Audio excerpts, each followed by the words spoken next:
Um vulto solitário se arrasta pela madrugada, a silhueta envelhecida contra as luzes distantes da cidade, enquanto o som de uma risada cruel ecoa, prenunciando a humilhação que está por vir.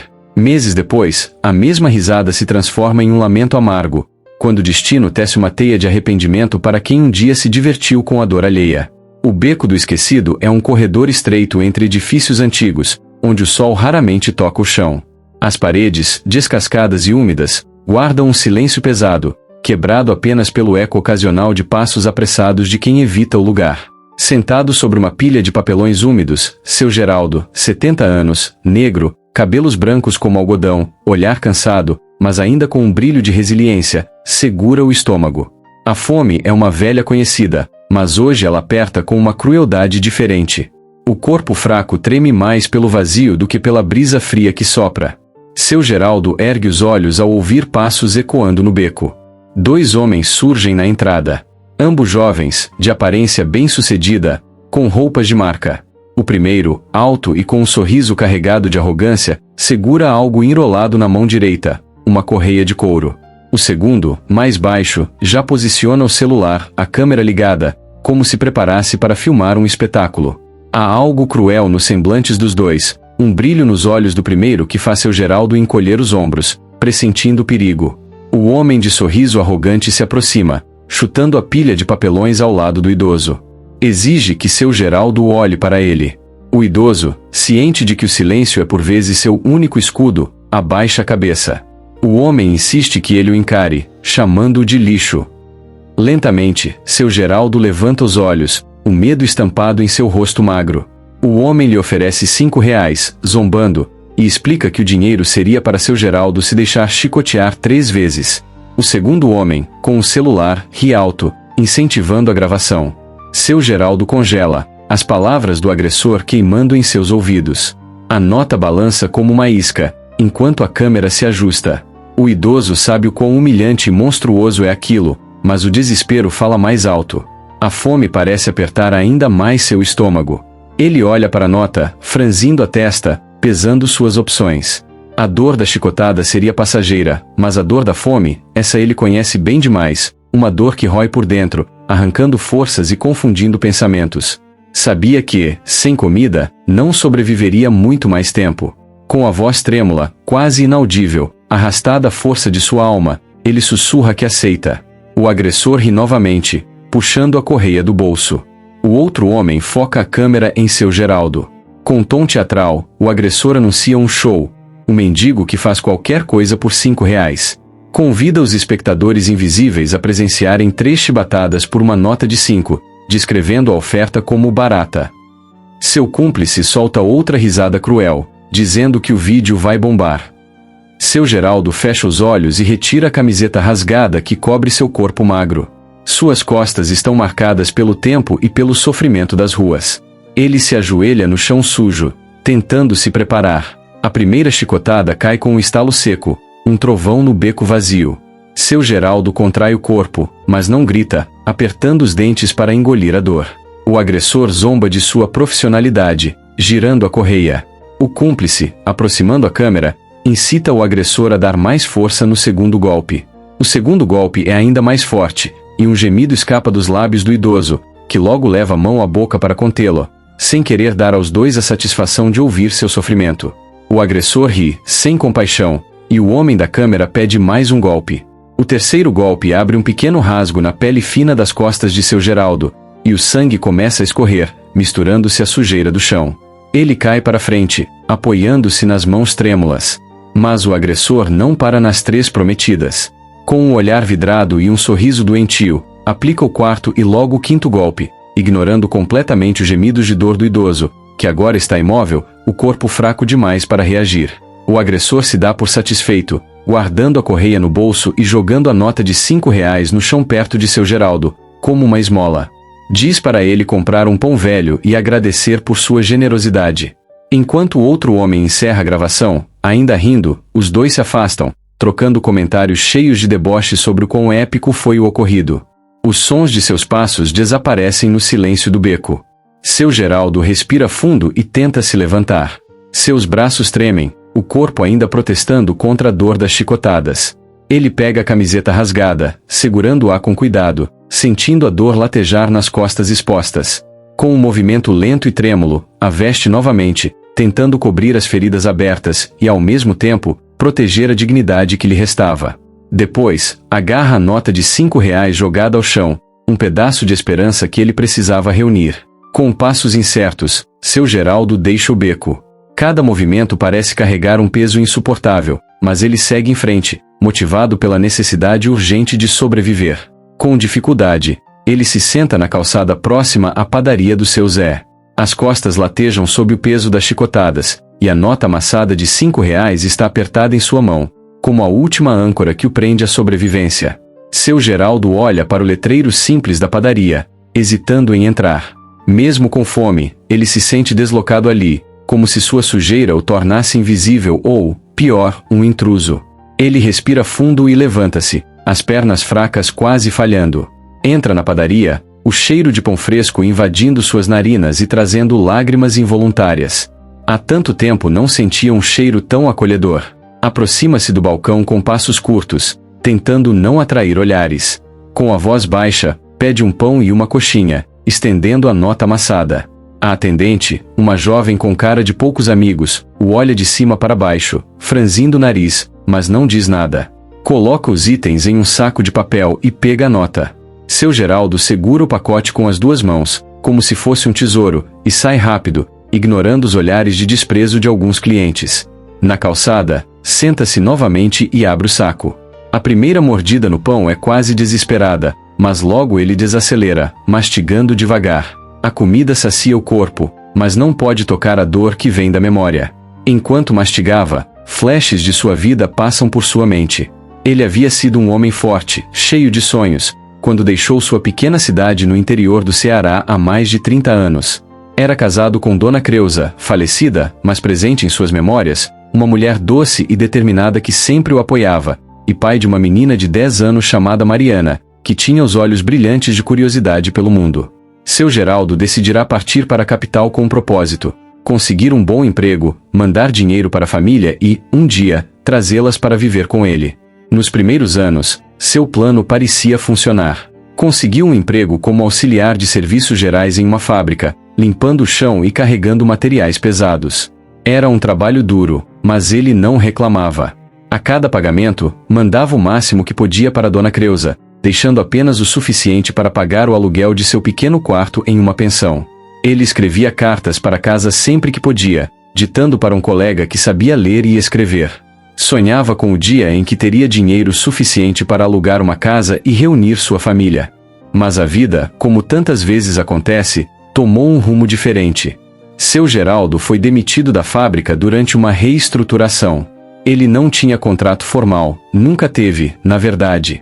Aproveitavam-se de sua falta de estudos e analfabetismo para pagá-lo menos do que o justo, mas ele aceitava, não tinha escolha. Após a demissão, procurou trabalho em toda parte, batendo de porta em porta, oferecendo-se para qualquer serviço. Mas a cidade grande é cruel com os vulneráveis. Sem dinheiro suficiente para o aluguel, acabou despejado e, em pouco tempo, as ruas se tornaram sua morada. Ele ainda tentou manter contato com Dona Creuza. Enviou uma última carta explicando que estava passando por dificuldades, mas não mencionou que estava morando na rua. Não queria que ela soubesse, não queria que ela se preocupasse ou, pior, pensasse que ele havia falhado como marido e pai. Mas a falta de dinheiro logo tornou impossível continuar escrevendo. Do outro lado, Dona Creuza se preocupava mais a cada dia. Um ano sem notícias fez seu coração apertar. Com o pouco dinheiro que conseguiu emprestado, comprou uma passagem para a capital. Levou consigo o endereço do quarto onde seu Geraldo morava, mas ao chegar, descobriu que outra pessoa já ocupava o lugar. O proprietário, apressado e indiferente, disse apenas: "Ele foi despejado faz tempo, não sei para onde foi." Dona Creuza vagou pelas ruas da cidade, perguntando por ele. Carregava a única foto que tinha de um seu Geraldo sorridente, com Mariana ao seu lado, tirada antes de ele partir. Mas a cidade grande era um labirinto de rostos desconhecidos. Ninguém parecia se importar com sua preocupação. Alguns nem paravam para responder, enquanto outros apenas balançavam a cabeça, sem interesse. Sem alternativas e sem dinheiro para continuar a busca, Dona Creuza voltou para casa. Contou para Mariana, já adolescente, que não havia encontrado o pai. Ambas choraram juntas naquela noite, abraçadas. Ainda assim, Dona Creusa tentou confortar a filha, repetindo com firmeza que ele voltaria, como sempre fazia, enquanto tentava acreditar em suas próprias palavras. Enquanto isso, em um canto esquecido da cidade, seu Geraldo mastigava devagar o pouco que tinha conseguido comprar. A coxinha fria e o pão simples não importavam para ele. Aquilo era uma refeição digna de um rei. Seus olhos estavam marejados enquanto pensava em Dona Creusa e Mariana. Será que ainda pensavam nele? Será que algum dia o perdoariam por ter desaparecido? Ele se perguntava. Como teria sido se tivesse conseguido manter o emprego? Se tivesse conseguido trazer a família para a cidade grande? Talvez eles estivessem juntos agora, em uma casinha simples, mas feliz. Mas seu Geraldo sabia que os "e se" não mudavam a realidade. Ele era um homem velho, invisível para a sociedade, vivendo do que conseguia reciclar e do pouco que as pessoas às vezes jogavam em sua direção. Suas mãos calejadas, que antes carregavam sacos pesados de cimento e materiais, agora reviravam em busca de garrafas plásticas e latas. Vendia o que conseguia para comprar comida, mas os ganhos eram sempre poucos. Ele terminou a coxinha e fechou os olhos, sentindo o corpo relaxar um pouco. A fome estava controlada por enquanto, mas o peso da vida ainda apertava seus ombros. Ele não sabia que o vídeo da chicotada já começava a se espalhar pela internet, nem que, pela primeira vez em anos, alguém se importaria com sua existência. Com passos lentos, seu Geraldo retorna ao beco do esquecido, onde tudo havia acontecido. Um arrepio percorre seu corpo ao passar pelo local, enquanto a memória do chicote estalando contra sua pele e as risadas cruéis ainda ecoam em sua mente. Ele pega seu saco plástico vazio, preparando-se para a coleta de recicláveis que fazia todos os dias. Apesar da dor que irradia das costas, sabia que não podia se dar ao luxo de parar. A fome havia sido aplacada por algumas horas, mas voltaria logo. Ela sempre voltava. Enquanto passava perto de uma esquina, seu Geraldo encontra seu José, um velho amigo que também vive da reciclagem. Seu José é um homem de meia idade, um pouco mais jovem que seu Geraldo, com o rosto marcado pelo tempo e os olhos cansados, mas que ainda carregam um brilho de determinação. Seu José o saúda com um sorriso, algo raro entre os que vivem nas ruas, perguntando se ele dormiu bem. Seu Geraldo apenas acena levemente, sem conseguir retribuir o sorriso, e continua remexendo uma pilha de caixas de papelão, tentando disfarçar o desconforto. Seu José se aproxima e, num gesto amigável, dá um leve tapa nas costas de seu Geraldo, um cumprimento comum entre eles. Seu Geraldo recua imediatamente com um gemido de dor, levando a mão às costas como se tivesse levado outra chicotada. Seu José, preocupado, pergunta se o machucou. Seu Geraldo suspira, abaixa a cabeça e, sem olhar nos olhos do amigo, responde com voz baixa e trêmula que não foi ele, mas algo que aconteceu cedo. Seu José larga o saco de recicláveis e senta-se no meio-fio, claramente interessado. Ele pergunta o que houve. Seu Geraldo hesita, olhando para o chão como se procurasse coragem, e então relata que uns sujeitos, bem vestidos e arrogantes, passaram por ali e um deles ofereceu R$ 5 em troca de 3 chibatadas. Seu José arregala os olhos, incrédulo, perguntando se seu Geraldo aceitou tal coisa. Com a voz quase falhando, seu Geraldo confirma que sim, pois estava com tanta fome que achou que desmaiaria.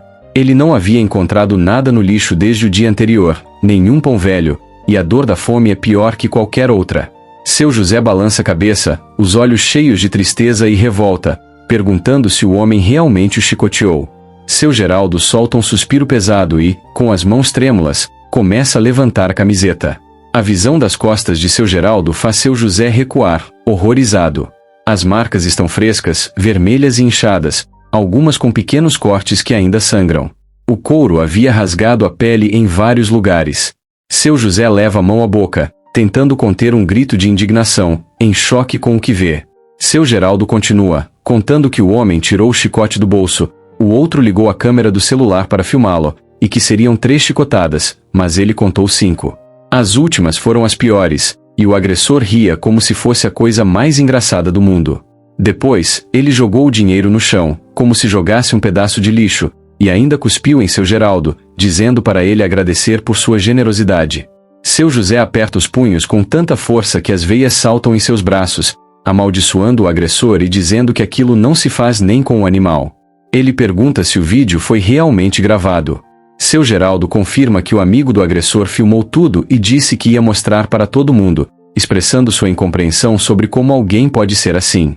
Seu José chuta uma lata no chão com toda a força, jurando que se encontrar aqueles desgraçados, não sabe do que é capaz, pois eles têm que pagar pelo que fizeram. Seu Geraldo tenta acalmar o amigo, dizendo que não adianta, pois gente como eles acha que é melhor, que por morarem na rua, por serem pobres, por serem negros, não são gente, são menos que nada. Seu José se aproxima, colocando a mão no ombro de seu Geraldo, desta vez com cuidado. Ele afirma que seu Geraldo não é nada disso, que ele é um homem que merece respeito, e que a culpa não é dele por estar ali, mas sim do sistema e das pessoas que só pensam em si mesmas. Mas ele insiste que o agressor vai pagar, e que ele mesmo fará com que pague. Os dois ficam em silêncio por um momento, olhando para o chão. Seu José ainda treme de raiva, mas seu Geraldo parece cansado demais até para sentir raiva. Ele apenas deseja que a dor passe, não só a dor nas costas, mas a dor de viver daquela maneira. Enquanto o silêncio preenche o espaço entre eles, seu Geraldo respira fundo, como se tentasse aliviar o peso que carrega. Levanta-se devagar, apoiando-se em um pedaço de madeira, e olha para seu José. Ele diz que vai continuar, que precisa achar mais recicláveis, pois se parar, não come no dia seguinte. Seu José observa o amigo se afastar com passos lentos, o saco plástico vazio nas mãos. Ele quer fazer mais, mas não sabe como. Fica parado ali, observando seu Geraldo desaparecer na esquina, e suspira, frustrado com o mundo e com a impotência que sente. O sol da tarde castiga a cidade de São Paulo com uma intensidade quase insuportável. As ruas quentes exalam um cheiro de asfalto queimado misturado com os odores da cidade que nunca dorme. Seu Geraldo caminha devagar. O saco plástico que carrega na mão direita está praticamente vazio, e o carrinho de recicláveis que costumava usar foi roubado meses atrás. Sem ele, coletar materiais se torna ainda mais difícil, e os dias ficam mais penosos. Cada passo faz suas costas latejar. As marcas das chicotadas daquela manhã parecem queimar ainda mais sob o calor intenso. Por horas ele andou, remexendo latas de lixo, revirando sacos em busca de garrafas plásticas, mas naquele dia até o lixo parecia escasso. Ao encontrar a sombra projetada por um grande edifício comercial, seu Geraldo suspira de alívio. Encosta-se na parede, tentando se esconder do sol. Senta-se com cuidado, gemendo baixinho ao apoiar as costas no concreto frio. O alívio é momentâneo, mas necessário. Ali, sem comer, ele poderia ao menos recuperar o fôlego. Enquanto descansa, os olhos semiabertos observam os sapatos elegantes e os passos apressados das pessoas. Ninguém o olha. É como se sua presença fosse invisível ou, pior, um incômodo a ser ignorado. Ele está acostumado, mas naquele dia, a dor física e emocional torna o silêncio da indiferença ainda mais pesado. Um som fino, leve, corta a monotonia dos passos, a risada de uma criança. Seu Geraldo ergue o olhar e vê, à distância, uma menina segurando a mão de sua mãe. Devia ter uns 5 anos, cabelos cacheados presos em 2 Marias Chiquinhas e um vestido colorido que refletia sua energia vibrante. Na outra mão, ela segurava um saco de pipoca, comendo distraidamente. A menina, apontando discretamente para seu Geraldo, pergunta à mãe por que ele está tão triste. A mãe puxa a filha suavemente pelo braço, apressando o passo, e explica que ele é um morador de rua. A menina para, confusa, e pergunta o que é um morador de rua. A mãe suspira, abaixando-se para ficar na altura da filha, e explica que é alguém que não tem casa, que vive nas ruas. A menina arregala os olhos e pergunta o que ele come. A mãe suspira novamente, dizendo não saber, talvez restos, talvez ele peça comida, e que é uma vida muito difícil. A menina fica em silêncio por um instante, olhando para seu Geraldo. Por mais que a mãe tente puxá-la, ela resiste. Então, com um sorriso inocente e bondoso, corre na direção de seu Geraldo antes que a mãe possa detê-la. A mãe a chama, mas é tarde. A menina para na frente de seu Geraldo, que levanta o olhar surpreso, piscando algumas vezes, tentando entender. A menina estende o saco de pipoca com as 2 mãos pequenas e pergunta se ele quer. Seu Geraldo hesita. O gesto é tão inesperado que ele não sabe como reagir. Ele tenta recusar, dizendo que a pipoca é dela. Mas a menina balança a cabeça com firmeza, empurrando o saco na direção dele, e diz que quer que ele fique feliz, que é para ele. A mãe, que se aproximou, observa a cena com um sorriso emocionado. Seu Geraldo olha para ela como se pedisse permissão, e ela assente levemente, encorajando-o. Ele pega o saco com cuidado, como se estivesse segurando algo precioso. Agradece a pequena, dizendo que ela é muito gentil e que sua mãe deve ter muito orgulho dela. A menina responde obrigada, moço, com um sorriso que parece iluminar o rosto cansado de seu Geraldo. Enquanto a menina e a mãe se afastam, seu Geraldo observa a criança saltitando de alegria, feliz por ter ajudado alguém. Ele aperta o saco de pipoca contra o peito, e uma lágrima solitária escorre pelo canto do olho. O gesto da menina trouxe à tona memórias que ele guardava com carinho, mas que ao mesmo tempo doíam profundamente. Ele lembrou de Mariana, sua filha, quando ela tinha 5 anos. Era tão parecida com aquela menina. Tinha o mesmo sorriso, a mesma energia que fazia o mundo parecer mais leve. Seu Geraldo fechou os olhos e viu flashes de Mariana correndo pelo quintal de casa no interior, o cabelo preso em Maria Chiquinhas enquanto ria de suas brincadeiras. Ela sempre dizia que ele era o melhor pai do mundo, e ele acreditava ser. Pai de Mariana havia sido a melhor coisa que já lhe acontecerá. Mas agora, a saudade era sua única companheira. Ele se perguntava como ela estaria. Já devia ter seus 40 anos. Como seria sua vida agora? E Dona Creusa, sua esposa? Será que estava bem? Será que havia se casado novamente? Ele não podia culpá-la se tivesse seguido em frente. A incerteza sobre a vida delas era como um peso constante em seu peito, algo que ele carregava todos os dias. Ele sonhava em um dia conseguir voltar para o Ceará, para o interior, onde elas viviam. Sonhava em reencontrá-las, pedir perdão por ter sumido, por não ter conseguido dar a elas a vida que prometera. Mas o sonho parecia tão distante quanto o próprio estado. A passagem era cara demais. Mesmo que conseguisse um emprego, levaria meses, talvez anos para juntar o suficiente. O som de uma porta pesada se abrindo o tirou de seus pensamentos. Ele estava sentado em frente a um prédio comercial, aproveitando a sombra, mas o segurança do local apareceu. O homem era grande, vestindo um uniforme impecável e tinha o rosto fechado de alguém que já estava irritado antes mesmo de falar. O segurança exige que ele saia dali, apontando para longe.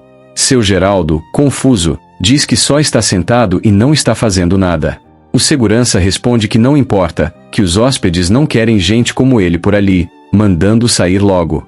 A forma como o segurança falou, como quem espanta um cachorro, fez seu Geraldo baixar a cabeça. Ele se levanta devagar, segurando o saco de pipoca com uma mão e o saco plástico vazio com a outra. Cada movimento faz suas costas doerem ainda mais. Ele sai sem discutir, porque sabia que não adiantava.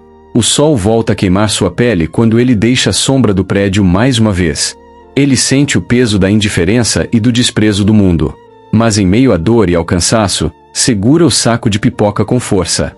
O gesto daquela menina havia aquecido algo dentro dele, algo que o mundo parecia tentar apagar todos os dias, a esperança.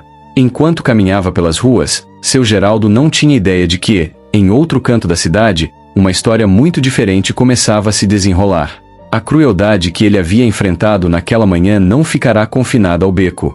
O homem que o humilhara tinha feito questão de gravar tudo, e agora o vídeo estava nas redes sociais, espalhando-se rapidamente, levando consigo as marcas da violência e da indignidade.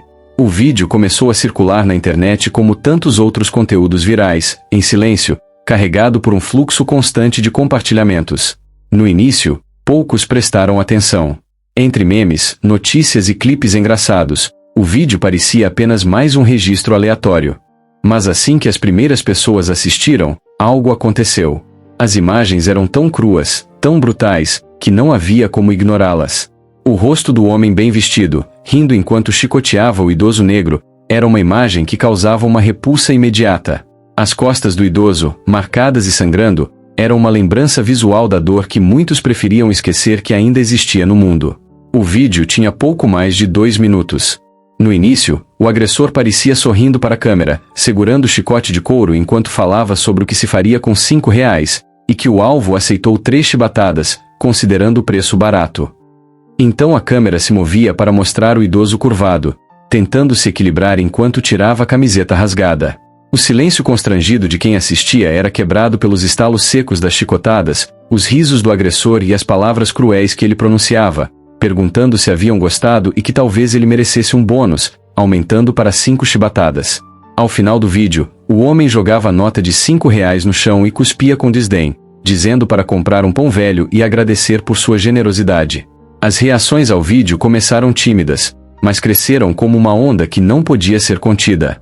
No início, eram mensagens de revolta nos comentários, com pessoas escrevendo que aquilo era monstruoso e se perguntando como ainda existiam pessoas assim em pleno século XXI.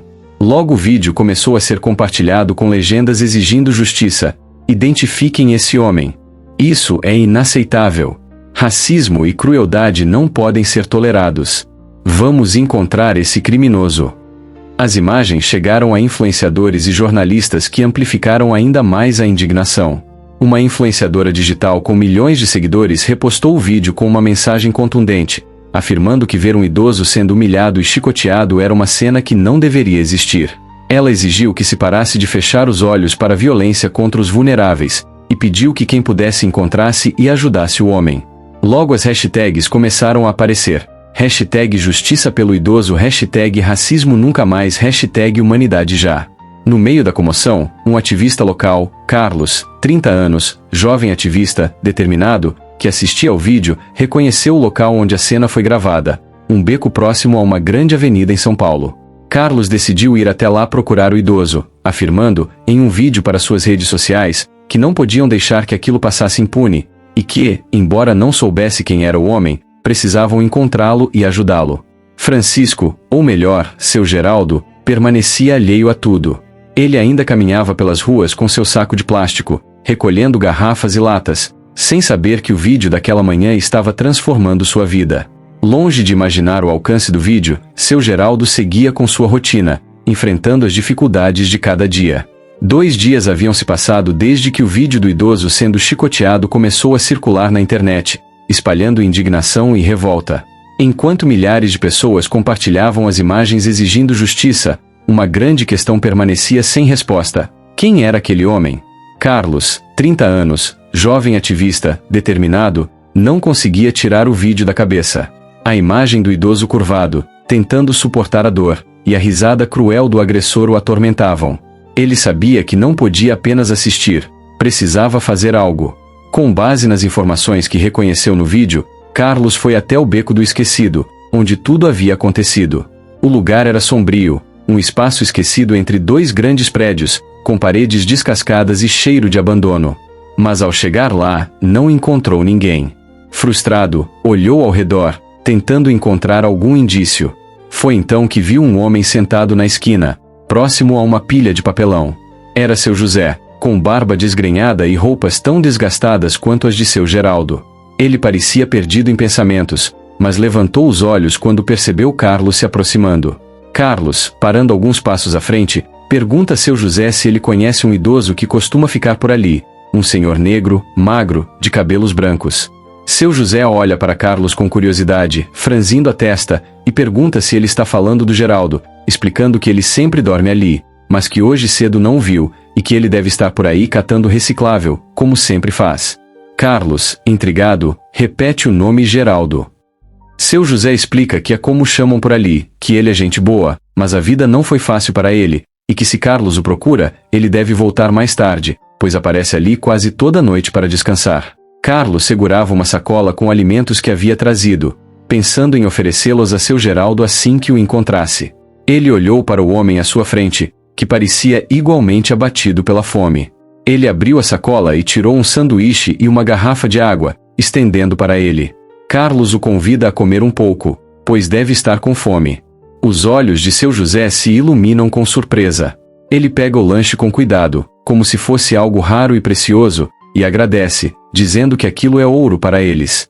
Ele dá uma mordida no sanduíche e suspira aliviado, e então pergunta a Carlos se ele está mesmo querendo ajudar o Geraldo, e se sim, ele pode ajudar a encontrá-lo, pois conhece os caminhos que ele faz para catar reciclável.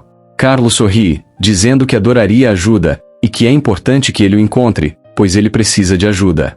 Seu José assente, ainda mastigando, e diz que está certo, que vão procurá-lo. Os dois começaram a caminhar juntos pelas ruas próximas ao beco. Seu José apontava os lugares onde seu Geraldo costumava passar. Ele explica que Geraldo é um cara tranquilo, que não fala muito da vida, mas dá para ver que ele carrega muita coisa no peito. Lembra que um dia desses o viu olhando para o céu e chorando, e que nem perguntou por quê, pois acha que ele guarda muita dor. Carlos ouvia em silêncio. Ele olhou para seu José e sentiu um aperto no coração ao perceber como a rua transformava as pessoas. Mesmo em meio à própria luta, seu José ainda tinha disposição para ajudar. Carlos pergunta se ele sempre cata recicláveis por ali. Seu José confirma, dizendo que é o que ele faz para sobreviver, que não dá muito, mas ele é teimoso e diz que pelo menos com isso tem o que comer. Os dois continuaram a busca, seguindo as pistas deixadas pelos passos de seu Geraldo. O sol da tarde começava a enfraquecer, mas Carlos sentia a determinação crescer dentro de si. Ele sabia que encontrar seu Geraldo era apenas o começo, mas estava disposto a fazer tudo o que fosse necessário para mudar a vida daquele homem. Seu José e Carlos caminhavam pelas ruas estreitas e agitadas, cada um segurando sua sacola. Seu José apontava para os becos e vielas onde acreditava que seu Geraldo poderia estar. As ruas estavam vivas com o som de buzinas, vendedores ambulantes e passos apressados, mas para seu Geraldo, aquele ruído era apenas o pano de fundo de mais um dia cansativo. Eles andaram por quase uma hora antes de seu José avistar uma figura curvada revirando uma lixeira próxima a um pequeno parque. Seu José clama, acelerando o passo, que é ele, é o Geraldo. Carlos segue atrás, observando enquanto seu José se aproxima de seu Geraldo com a familiaridade de um velho amigo. Seu José exclama que finalmente o achou. Seu Geraldo se vira lentamente, segurando uma garrafa plástica nas mãos. Seus olhos mostram cansaço, mas se iluminam levemente ao reconhecer seu José, e ele pergunta o que o amigo está fazendo ali, e por que não está no ponto. Seu José ri, mostrando os dentes desgastados, e diz que hoje a missão era encontrá-lo, pois tem alguém que quer falar com ele. Ele aponta para Carlos, que está parado a poucos passos de distância. Seu Geraldo olha para Carlos, desconfiado, não acostumado a ser abordado por estranhos, e as interações na rua quase nunca são amigáveis. Carlos dá um passo à frente e estende a mão, cumprimentando seu Geraldo e dizendo seu nome, Carlos. Ele explica que veio procurá-lo porque viu algo que aconteceu há 2 dias, algo muito errado. Carlos se sentou ao lado de seu Geraldo, no meio-fio, sob a luz fraca de um poste. O sol já havia se posto, e as luzes da cidade começavam a piscar, transformando o cenário cinzento em um emaranhado de sombras e brilhos. Seu José, em pé, observava a cena com uma mistura de esperança e cautela. Seu Geraldo, Carlos começou, sua voz suave, mas firme, eu vi o vídeo. O que aqueles homens fizeram com o senhor é inaceitável. Ninguém merece ser tratado assim. Seu Geraldo abaixou a cabeça, suas mãos calejadas apertando o saco plástico vazio. A menção do vídeo trouxe de volta a vergonha e a dor, fazendo-o encolher os ombros. Não sei do que o senhor está falando, moço, ele murmurou, a voz quase inaudível. Carlos entendeu a negação. A humilhação era profunda, e admiti-la para um estranho era um fardo pesado demais. Seu Geraldo, o vídeo está na internet. Muitas pessoas viram. E elas estão indignadas, querendo ajudar o senhor. Eu sou um deles. Seu José se aproximou, colocando uma mão no ombro de seu Geraldo. É verdade, Geraldo. Eu vi. E aquele desgraçado vai pagar. Esse moço aqui é do bem, ele quer te ajudar de verdade. Aos poucos, com a insistência gentil de Carlos e o apoio silencioso de seu José, seu Geraldo começou a desabafar. A princípio, as palavras saíam hesitantes, gaguejadas, mas à medida que falava, a dor reprimida por tantos anos parecia encontrar uma válvula de escape. Ele contou sobre a fome, sobre a humilhação do chicote, sobre o riso cruel, sobre o cuspe no chão.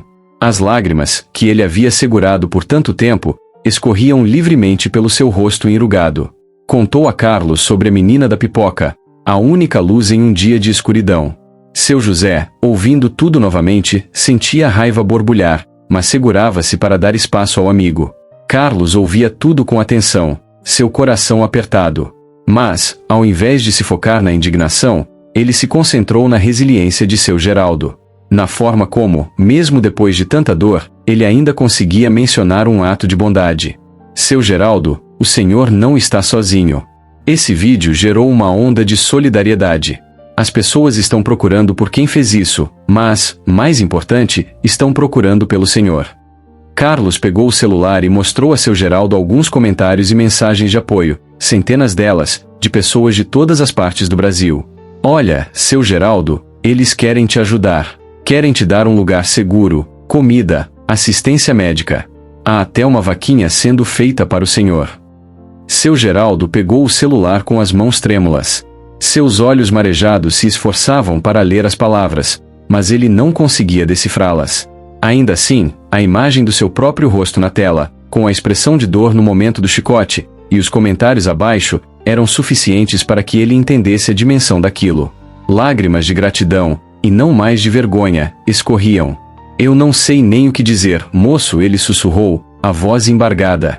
Eu pensei que ninguém mais se importava. Que eu era só um velho inútil na rua. O senhor não é inútil, seu Geraldo, Carlos respondeu, com a voz firme.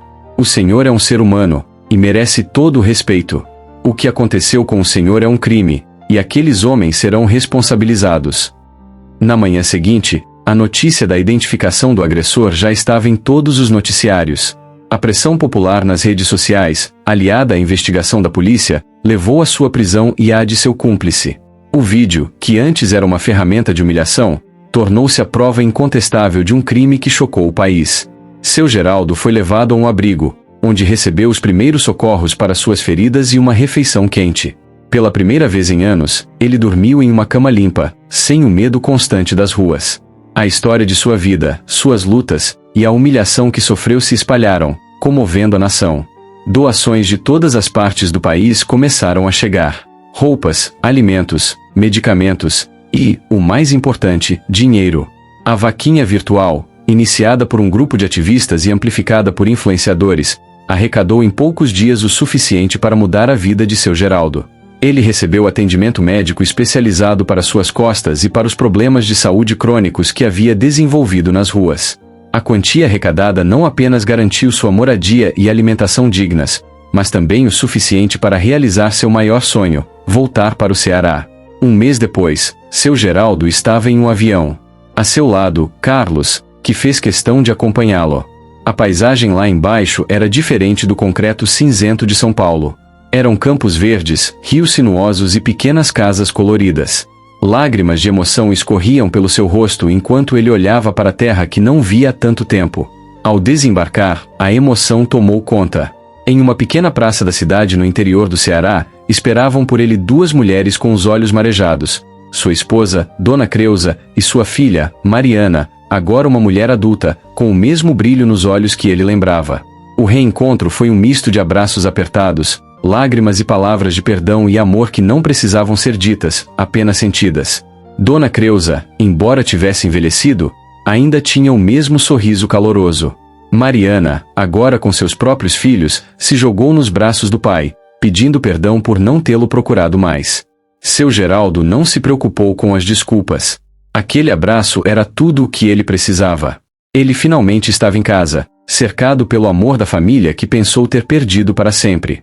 A pipoca da menina, as chicotadas no beco, a indiferença do mundo, tudo isso havia se tornado um capítulo doloroso, mas que o havia levado de volta para onde sempre deveria ter estado. O homem que o agrediu, por outro lado, enfrentou as consequências de seus atos. O vídeo se tornou prova em um processo judicial que culminou em sua condenação por agressão e humilhação. A sentença não apagaria a dor de seu Geraldo, mas serviu como um lembrete de que a dignidade humana, por mais que tentem pisoteá-la, sempre encontrará uma forma de se reerguer. E, às vezes, a mais cruel das dores pode se transformar no caminho para a mais doce das recompensas.